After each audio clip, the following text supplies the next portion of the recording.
The reason that I talk about leash tension between Kiko and I is because I don't want to eliminate my opportunity to give her a correction with the training collar.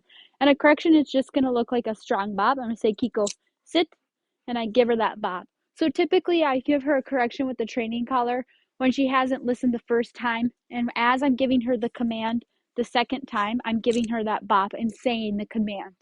So you don't just randomly give her a correction and not say anything. You're always wanting to have her understand what it is that you're correcting her for.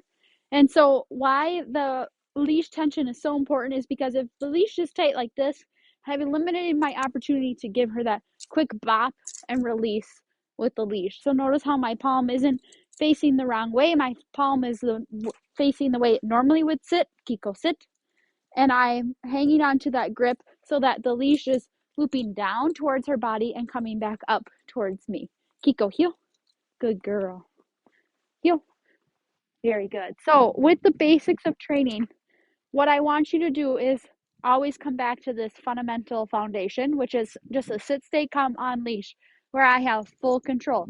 So if Kiko were to make a mistake as we're creating distance and as we are graduating her in her training, this is what you come back to show her what the foundation is and continue to grow. So it's just a really good base and really good tool set to have as the basic line of training and then build off of it. Kiko, heel. Kiko, sit. So I have her in that sit position and I give her that physical stay. So I'm putting the stop sign in front of her and I give tension to the leash. Kiko, stay. And I make it a physical stay by going from her side to in front of her. Kiko, stay. And we know she knows this, but this is just so good to have these basics down. Kiko, stay. Stay. Kiko, sit. Notice how I use the leash to my advantage. I'm gliding her towards me. I want you to pay attention to my hands and how I control the leash and control Kiko, not Kiko at this moment. So I glide her towards me. I have her sit directly in front of me and I say, good girl, Kiko, you sit. Very good girl. And now we've completed it. We move forward. Kiko, heel. Kiko, sit. Stay. Stay. Notice how I hang on to the leash to the end. Kiko, come. I glide her towards me. Kiko, sit. Good girl, Kiko. Very good. Heel. The biggest mistake I see in basics, Kiko, sit, is that people will, Kiko, stay. No, stay. People will go like this. Kiko, come. And they've just hung on to the leash. And now they have no control over where Kiko ends up because there's all this slack between them, which is why I talk about Kiko, come, gliding the leash in your hand and having her sit directly in front of you. Very good. And this way, the more you work on these quick little basics, she's obviously doing really well.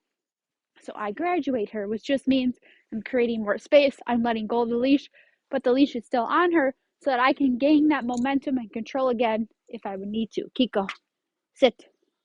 Kiko, lay down. Stay. Stay. So I just start off by a little distance. Kiko, come. Very good girl. Kiko, sit. And a lot of times I do this for sit because in the beginning when she's coming towards me, I'm doing this and creating this gesture with my hand right above her. So you'll see me do that a lot. It's up to your preference. Very good girl, Kiko. And again, stay, stop sign, come as down to my thigh. Good girl, Kiko. Sit. Very good girl. And you want to see her complete each task. So a lot of times what happens is in training, we get a little bit multitask mindset.